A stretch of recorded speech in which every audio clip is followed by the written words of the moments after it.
The PMT function is one of the financial functions in Excel that calculates the payment for a loan based on constant payments and a constant interest rate. On the Excel ribbon, you'll find the PMT function under the financial functions here. And here, the PMT function syntax has the following arguments. One is the rate, which is computed monthly if the loan is being paid per month. N par is the total number of payments of the loan. PV is the present value of that loan. Future value, FV is the future value or a cash balance you want to attain after the last payment is made. It's 0 if omitted.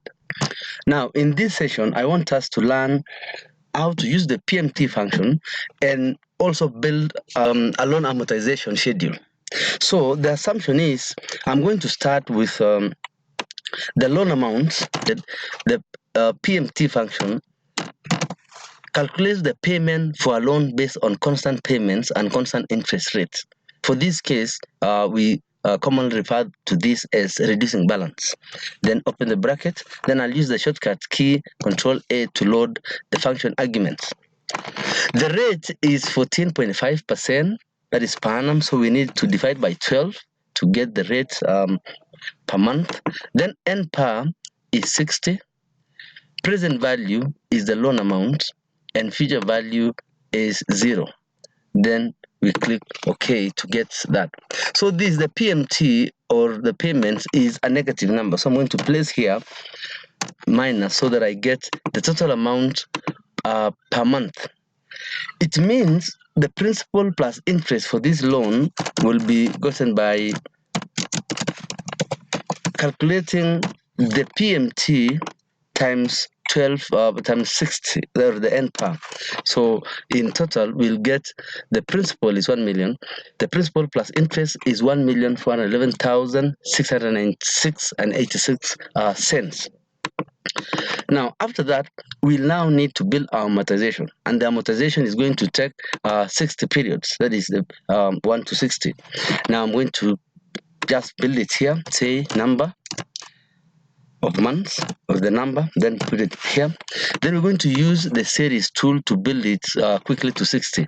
Go to the home tab, fill, then I'm going to fill a series, fill to columns, then the step value is 1 and the stop value is 60.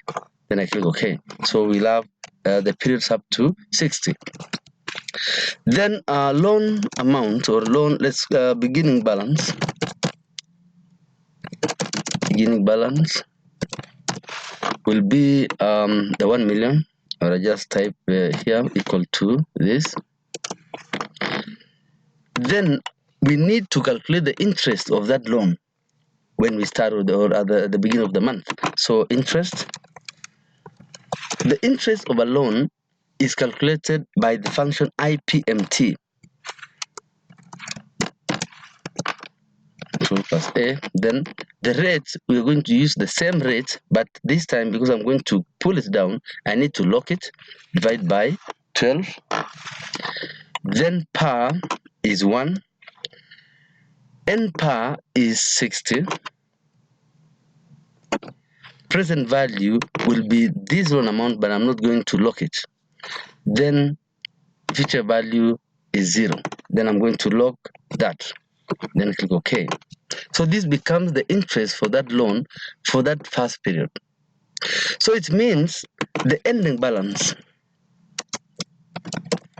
for that particular month will be the loan beginning balance plus interest, which will be is equals to loan beginning balance plus interest, like that. So get the total amount. Then I'm going to place here the payments per month, which will be our PMT. So I'll pick here equal sign and pick the PMT. Then lock it there. Then drag this down so that I have it up to 60 months, because the PMT is an equal payment across the loan life. And the last column, now I want now to deduct, to say after the first month we're going to deduct the PMT. So loan balance will be is equals to ending balance, that is principal plus interest, then we less the PMT for that month.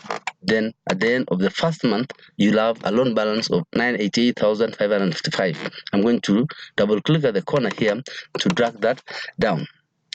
Then I'm going to drag this. So these are the loan balance. The loan balance at the end of the first month will be the beginning balance of the second month. So I'm going to pick loan balance and drag this down.